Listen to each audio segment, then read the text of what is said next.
Ram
Jaya Ram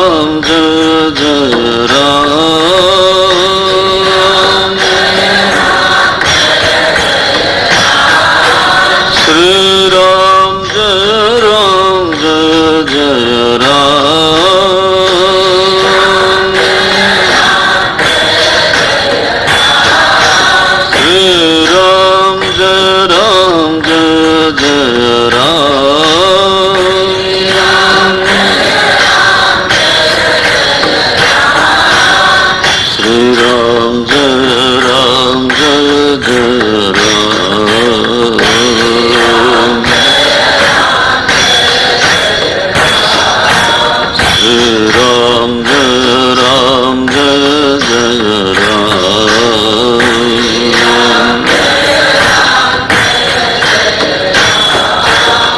Shri Ram जय राम जय जय राम।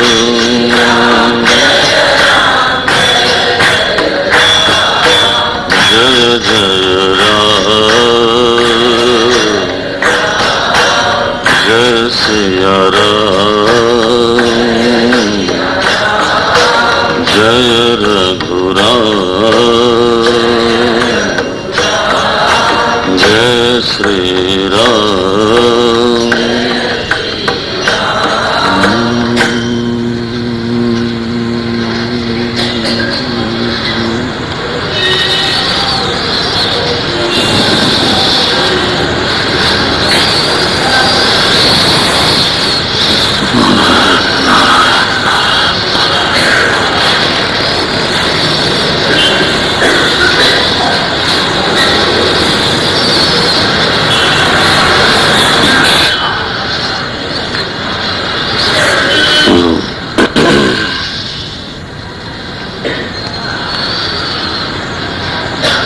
विचार नहीं कीजिए रोसो, काहू ही बाद न दीजिए, काहू ही बाद न देय दोषो।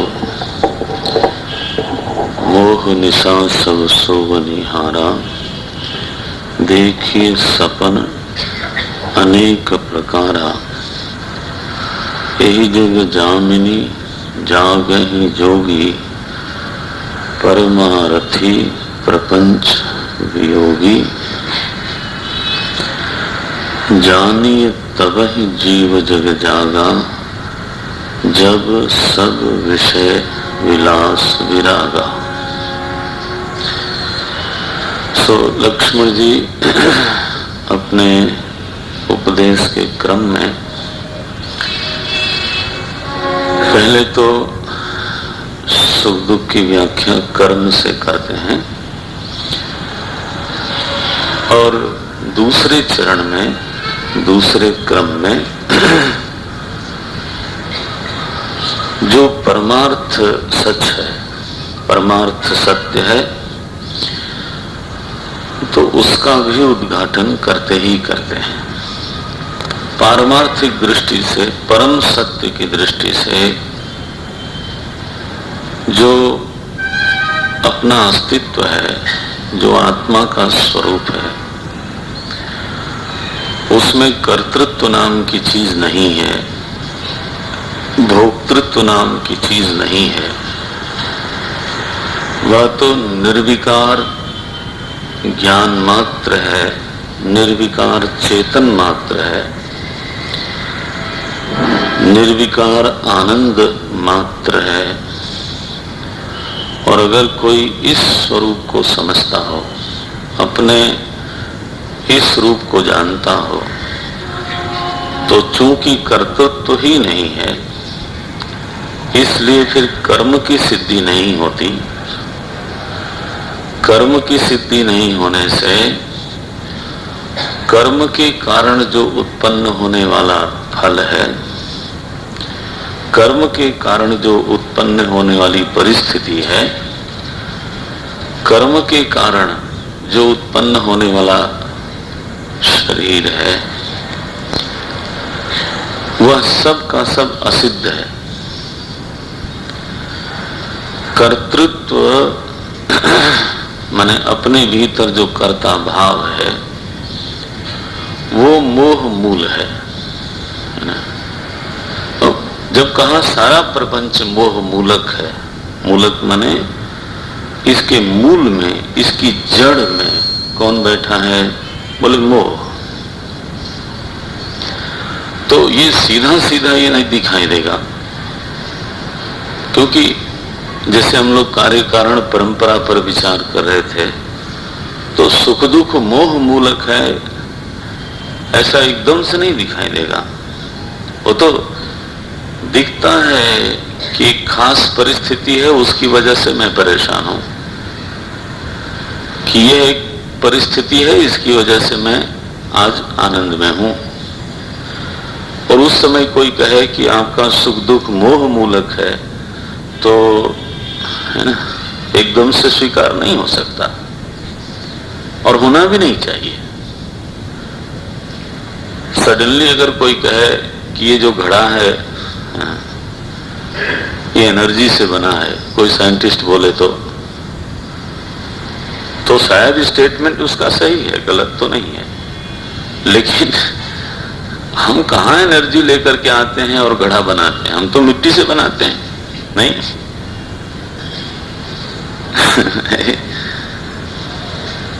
तो एक चीज सही होते हुए भी सीधा सीधा जो संबंध है उसको भूलना नहीं चाहिए। सुख दुख का जो हमारा फाइनल एक्सपीरियंस है, जब भी हम व्यवहार करते हैं, उस सारे व्यवहार का अंतिम फल,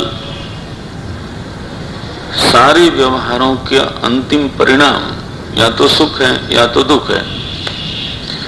इसको सडनली कोई कह दे कि इट इज ओनली साइकोलॉजिकल, और कोई कहे कि इल्यूजरी है, भ्रामक है केवल, तो ये सब ठीक नहीं है। हर चीज केवल साइकोलॉजिकल नहीं होती, हर चीज केवल भ्रामक नहीं होती।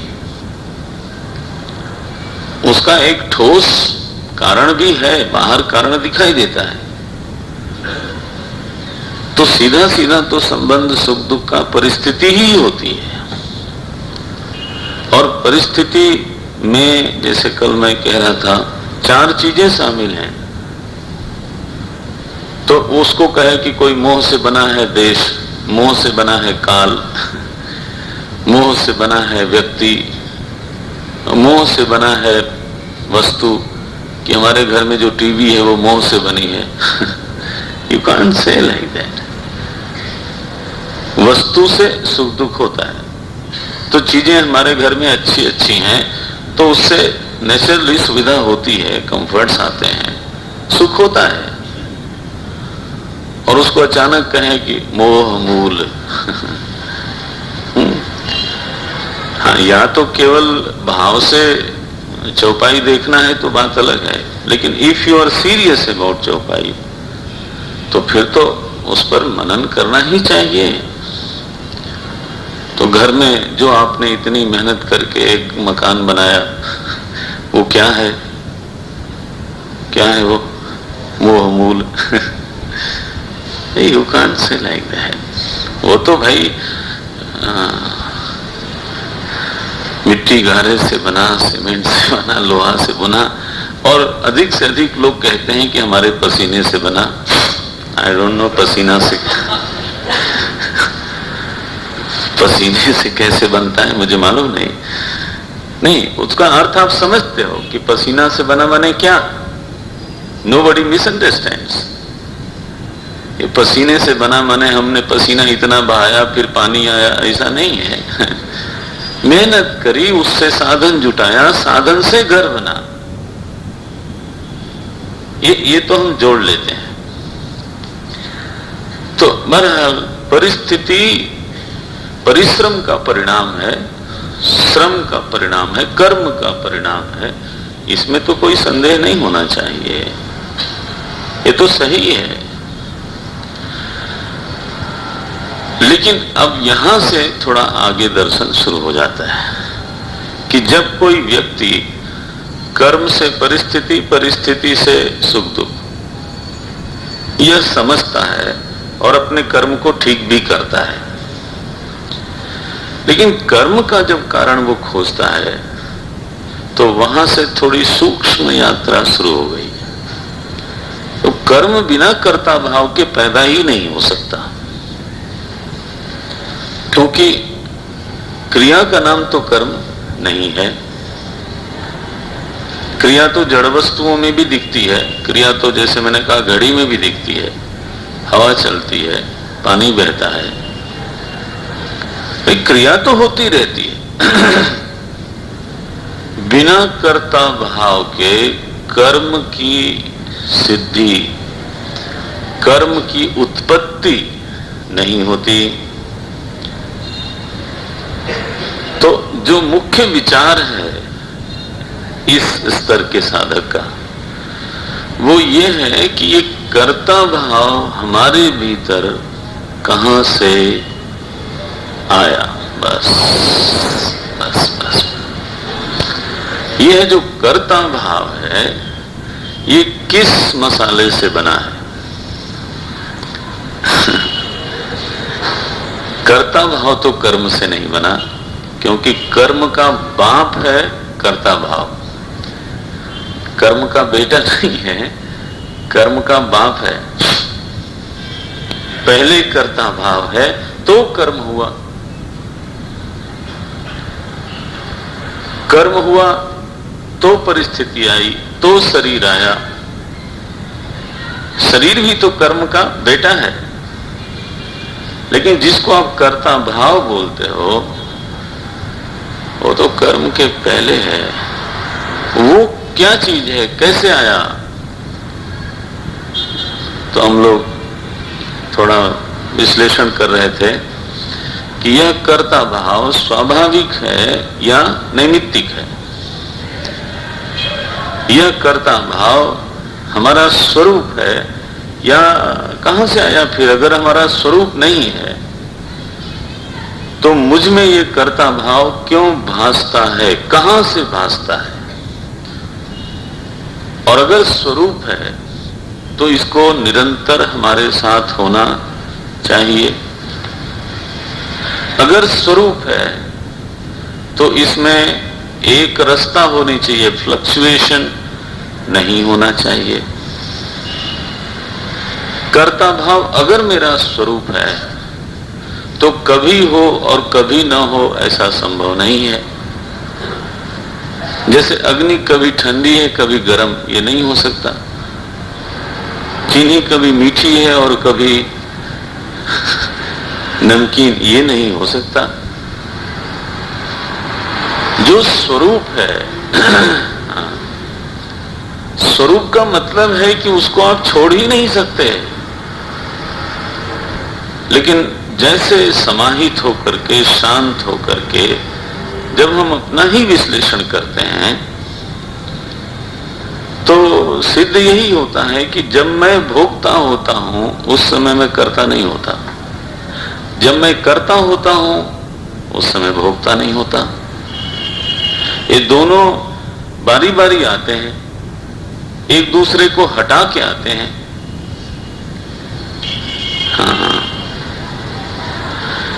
कर्ता कभी तीव्र, कभी मध्यम, कभी मंद, ये होता ही है, ये अनुभव सिद्ध है। हम तो, शास्त्र तो केवल ध्यान दिलाता है, अनुभव तो मेरा है।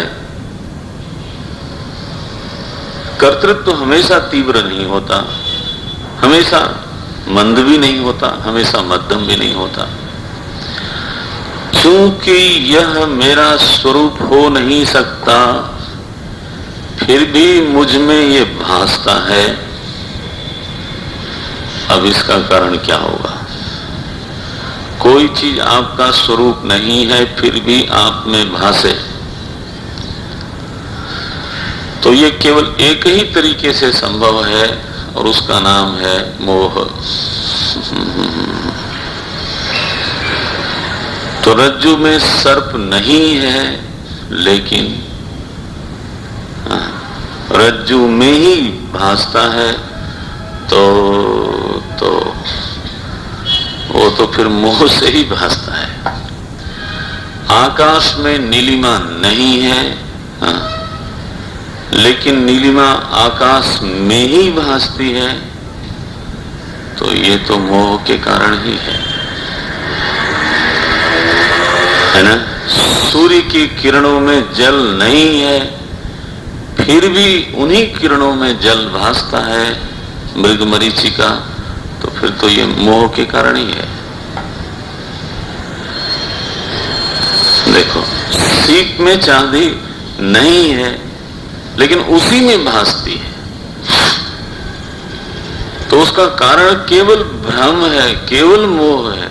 और मोह किस बात का? सीप के यथार्थ स्वरूप का ज्ञान नहीं है, आकाश के यथार्थ स्वरूप का ज्ञान नहीं है।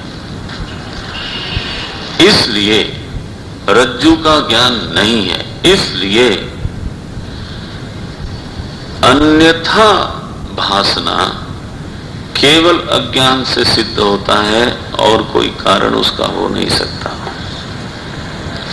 कोई व्यक्ति सज्जन है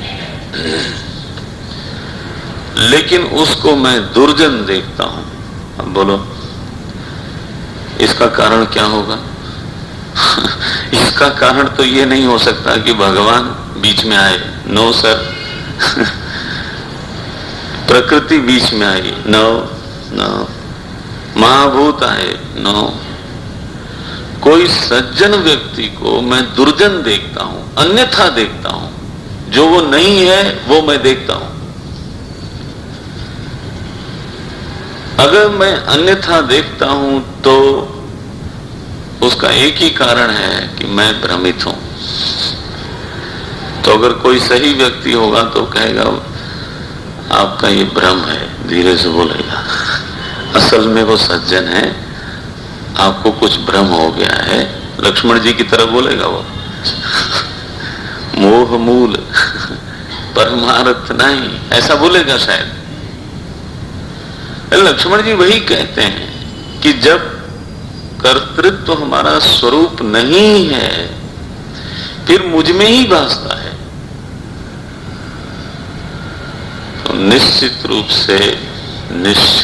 से चूंकि अपने यथार्थ स्वरूप का हमको बोध नहीं है, इस अबोध के कारण, है ना, इस अज्ञान के कारण स्वयं के विषय में हमें मोह है, भ्रम है। इस कारण से पहले कर्तृत्व सिद्ध हुआ। तो कर्तृत्व मोह मूल है, इसलिए कर्तृत्व से जन्मा हुआ कर्म भी मोह मूल है। इसलिए कर्म से उत्पन्न परिस्थितियां भी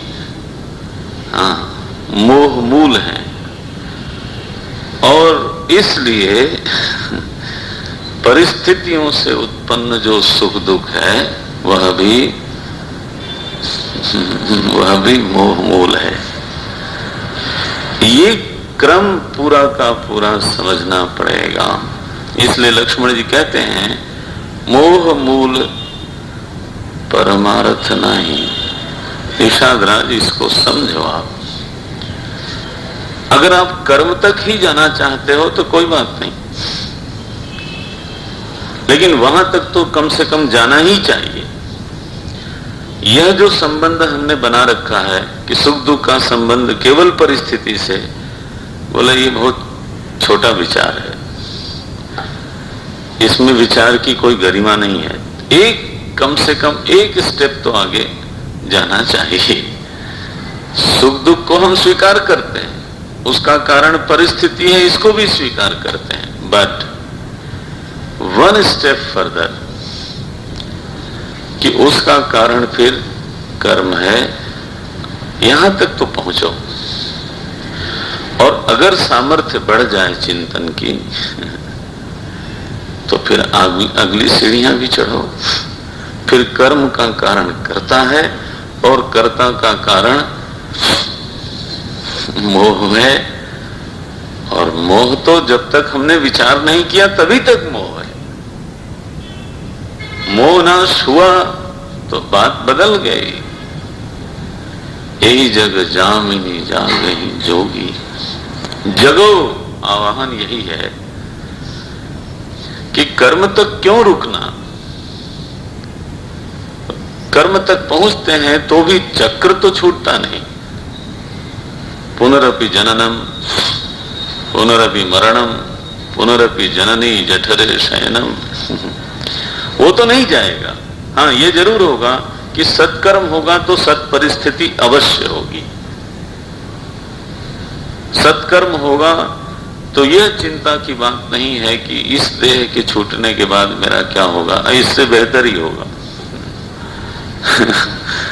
अशोच्यान अनुशोचस्तम। अगर हमने इस जीवन में कमाई करी है तो काहे की चिंता? इससे तो निश्चित रूप से बेहतर शरीर मिलना है। आप जरा सोच के देखो, मजा आ जाएगा।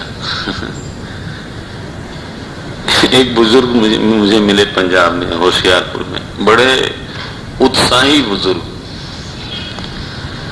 अब वो हो गए करीब शायद 87-88 वर्ष के हो गए। तो बोले, स्वामी जी,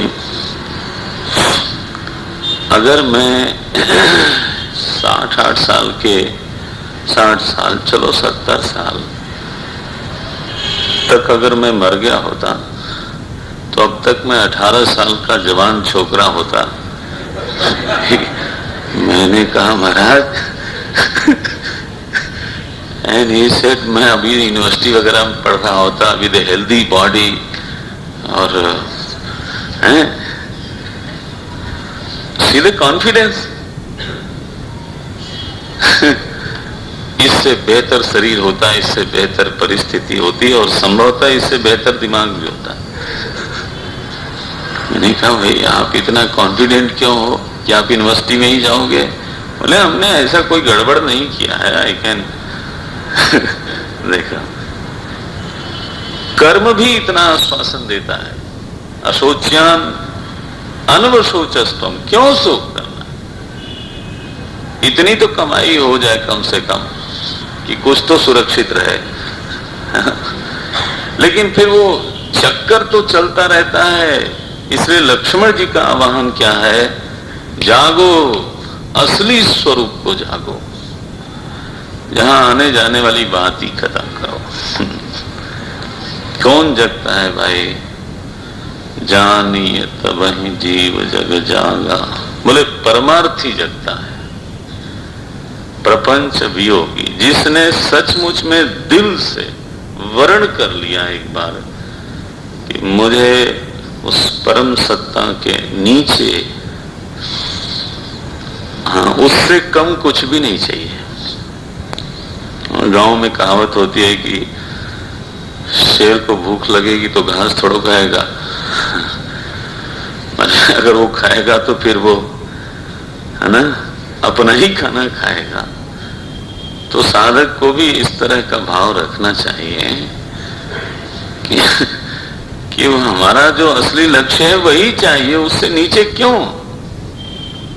चाहे धीरे चलें, चाहे तेज चलें, लेकिन तो जाना तो वही है।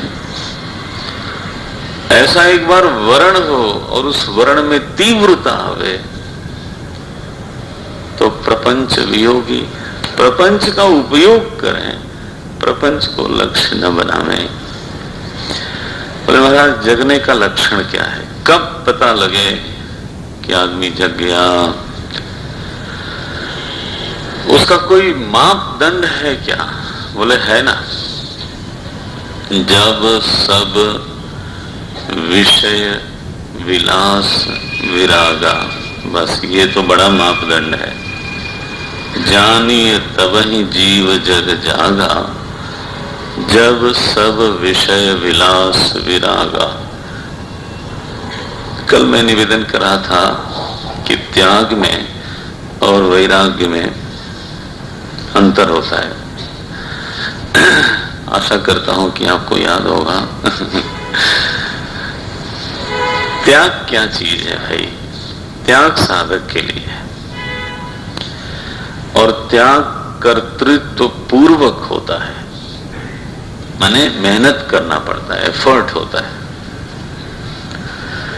कि हमें एक विषय प्रिय लगता है, अच्छा लगता है, मेरा मन उसको पसंद करता है, उसमें रमण करता है, लेकिन बुद्धि ने कहा कि यह रमण ठीक नहीं है, यह आपके लिए नुकसान करेगा, आपकी आध्यात्मिक गति में बाधक है, आपके शरीर के लिए ठीक नहीं है, आपके स्टेटस के लिए ठीक नहीं है।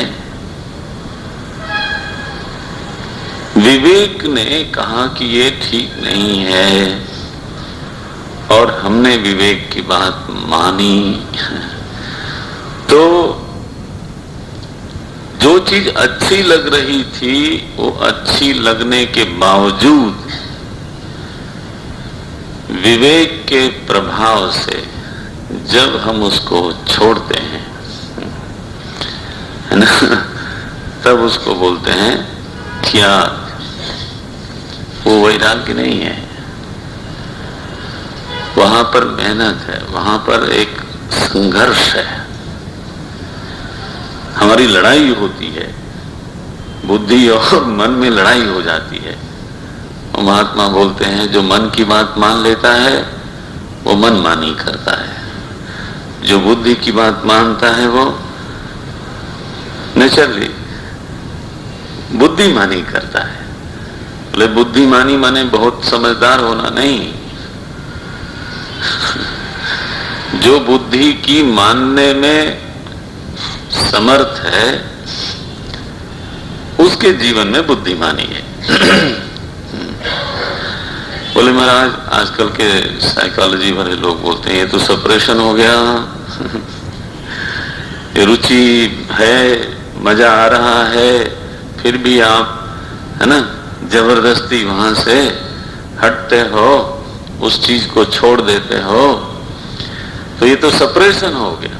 शायद हो भी जाता है कई बार नासमझी से, और डरना भी नहीं चाहिए। हाँ, साधन काल में गिरना पड़ना चलता रहता है। सप्रेशन भी होता है, कभी सब्लिमेशन भी होता है। दो शब्द हैं, हाँ, एक सप्रेशन है और एक सब्लिमेशन है। सप्रेशन की पहचान तो ऐसी समझ में आती है कि किसी चीज में हमें अच्छा लगता है, हम उसको चाहते भी हैं, और विवेक में भी कोई उसके प्रति बहुत अस्वीकृति नहीं है, लेकिन लोकलाज के कारण, समाज के कारण, भय के कारण या साधन के अभाव के कारण जब हम अपनी रुचि को, तो वो है दमन, दैट इज कॉल्ड सेपरेशन। और उसका परिणाम समझ में आना चाहिए, उसका परिणाम है कुंठा, झुंझलाहट, फ्रस्ट्रेशन जिसको बोलते हैं। Separation leads to frustration. लेकिन विवेक के स्तर पे अगर मैं चाहता हूं कुछ और हूं और उसकी वजह से जो उसके विरोध में है, जो उसके प्रतिकूल में है, उसको मैं छोड़ता हूं, मैं जानता हूं कि क्रोध मेरे लिए हानिकारक है, और क्रोध आने पर भी मैं अगर संभाल ले जाता हूं अपने आप को, तो जब क्रोध उतरता है तो आपको फ्रस्ट्रेशन होता है। शायद साधक का अनुभव क्या है कि कहीं न कहीं उस दिन मुझको विजयी होने का अनुभव होता है कि आज मैं विजयी रहा। If this is the experience, this can not be frustration. ये फ्रस्ट्रेशन नहीं हो सकता। आप समझते हो ना, ये जहां आपको विजय की अनुभूति होती कि आज मैं सफल रहा, आज मैं उसका गुलाम बनने से बच गया, हाँ, तो मैं जीता और मेरा विकार हारा, तो यहां तो सेपरेशन नहीं है, यहां तो साधक की विजय है, और उस विजय का वो उत्सव मनाता है। फ्रस्ट्रेशन नहीं होता, उस दिन भर वो एंजॉय करता है कि yes today I have been the winner, और मैंने आज जीत लिया है तो कल भी इसको दिखा दूंगा। है ना। पितामह भीष्म एक बार काम को ललकारते हैं। काम, ऐसा श्लोक है महाभारत, जानामि ते मूलम संकल्पात किल जाय से अतोहम न संकल्पयिष्यामि तेन मेन भविष्यसि। बोले तेरे बाप को जानता हूं काम, ऐसा शुरू करते हैं यहां से। काम जानामि ते मूलम, संकल्पात, संकल्प से तुम उत्पन्न होते हो, मैं संकल्प ही नहीं करूंगा, अब क्या करोगे तुम? यह जो साधक को विजय की इच्छा है, किस पर? विकार के ऊपर। यह इच्छा लेकर के जब वो चलता है तो वो सप्रेशन नहीं होता। लेकिन हमको सच में भोगने की इच्छा हो, विजयी होने की नहीं और साधन के अभाव में या समाज के कारण मुझे कंट्रोल करना पड़े, देन ये तो फ्रस्ट्रेशन हुआ, सप्रेशन हुआ। सप्रेशन से फ्रस्ट्रेशन होगा। 50 तरह के रोग हो सकते हैं, हुआ करें, जिसको हो मुबारक हो, उसमें हमें क्या करना है? इस साधक को तो ऐसे रहना है। इसलिए पहला जो एकदम से कोई कहे कि मैं विरक्त हूं, तो ये जानना चाहिए, भले बोले कोई तो बोले, लेकिन साधकों को तो जानना चाहिए कि साधक विरक्त नहीं होता, साधक त्यागी होता है। And that is the glory of a seeker. साधक की यही महिमा है कि वो विजयी होता है, बार बार विजयी होता है। तो पहली जो विजय हुई वो क्या हुई? बोले जो निषिद्ध भोग है, निषिद्ध विषय है, जो मना है, मेरे पद के अनुसार, मेरी प्रतिष्ठा के अनुसार, मेरे वर्ण के अनुसार, मेरे आश्रम के अनुसार, कुछ चीजें होती हैं जो निषिद्ध होती हैं। निषिद्ध और विहित, ये दो शब्द आप सुनते होंगे। विहित माने which is allowed to me, allowed for me. निषिद्ध माने which is not expected from me. विहित निषिद्ध कहां से आया? ये भी कोई एब्सोल्यूट नहीं है, ये हमेशा रिलेटिव होता है। क्या बोलते हैं वो? हर आदमी कुछ न कुछ बन के बैठा है। तो जब मैं कुछ बन के बैठता हूं तो बस वहीं से कुछ मेरे लिए ठीक होता है, कुछ बेठीक होता है। कोई पिता है तो चूंकि वो पिता बन के बैठा, इसलिए पिता को ये करना चाहिए और फिर ये नहीं करना चाहिए। पहले ये देखना पड़ता है कि मैं क्या बन के बैठा हूं, फिर ये तय होगा कि मेरे लिए क्या विहित है और क्या निषिद्ध है। मैं सन्यासी हूं, मैं बन के बैठा। अब मुझे आप सिनेमा हॉल की खिड़की पर देखें, मान लो डाणू में तो होगा, सिनेमा हॉल तो होगा, पता नहीं है। अब मोनो कल आपको दिखाई दूं मैं वहीं कहीं खिड़की पे टिकट लेते हुए, हाउ विल यू फील? ये स्वामी जी यहाँ क्या कर रहे हैं? महाराज देखो भला क्या कलयुग आ गया, घोर कलयुग, आगे पता नहीं क्या क्या देखना पड़ेगा। मैं बोलूं कि आप भी तो खड़े हो लाइन में, बोले तो क्या हुआ, मैं तो गृहस्थ हूं, ये देखो। तो विहित सिनेमा स्वयं में निषिद्ध या विहित नहीं है। चूंकि मैं एक चीज बन के बैठा हूं, उस हिसाब से फिर मेरे लिए एक प्रोहिबिटेड एरिया है, बोला ना। तो देखना है कि मेरी अपनी स्थिति क्या है, मेरा पद क्या है, मेरे तो निषिद्ध का तो त्याग पहले होना ही चाहिए। This is the first thing to be done. विहित जो भोग है, विहित जो कर्म है,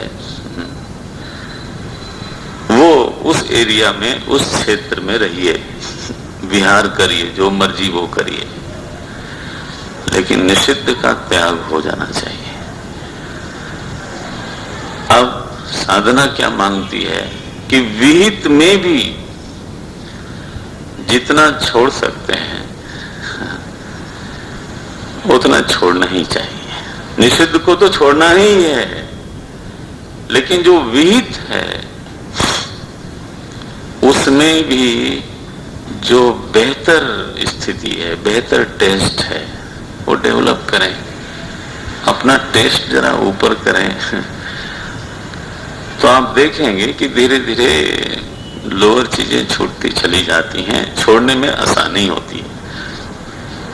मन का अगर टेस्ट ठीक हो जाए, हायर टेस्ट हो जाए, तो मनीराम स्वयं फिर कहते हैं this is not for me.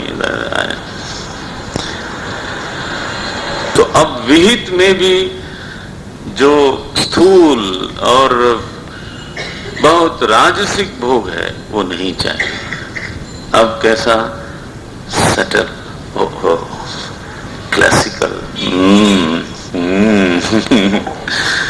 Classical, सात्विक, पवित्र। देखो अब घर में आपका टेस्ट बोलता है, घर में घुसते हैं तो किस तरह की कलेक्शन है, किस तरह का, तो शुचिता हो, सूक्ष्मता हो, सात्विकता हो, सादगी हो, विचारों को कोई एंजॉय करे, classical music, then you belong to a certain class. ध्यान रखना, अभी भी भोग है, विहित भोग है, और विहित भोग में भी एक क्लास है। ये एक दिन की यात्रा नहीं है। ये यहां तो गोस्वामी जी ने आधी लाइन में लिखा, जब सब, ये सब पे बोल रहा हूं मैं, हम लोग की स्थिति यह है कि वी कैन टुडे से कि इन चीजों में मजा नहीं आता। हाँ स्वामी जी वो तो ठीक है, इन चीजों में मजा नहीं आता, but there are many things जहां पे आप एंजॉय करते हो, वो चीज आपको अच्छी लगती है, वो विहित भी है और हो सकता है ऊंचे दर्जे की हो।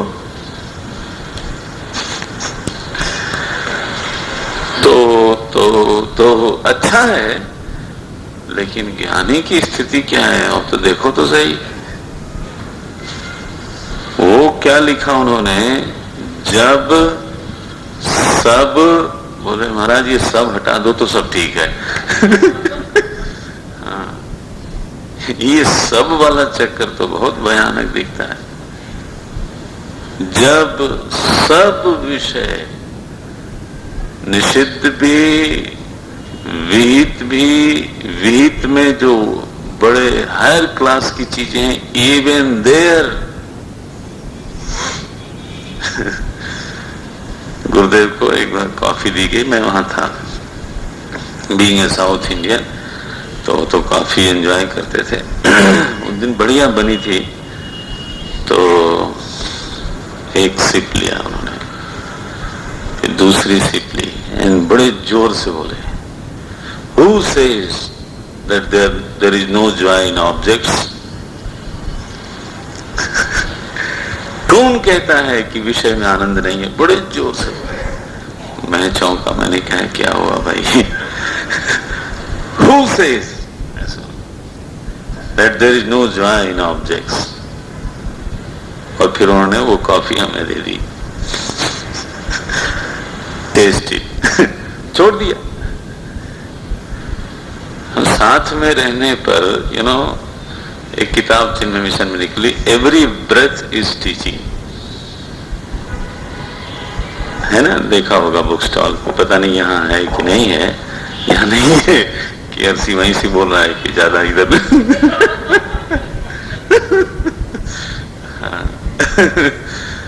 Every breath is teaching. पढ़ना चाहिए इन चीजों को, साथ रहने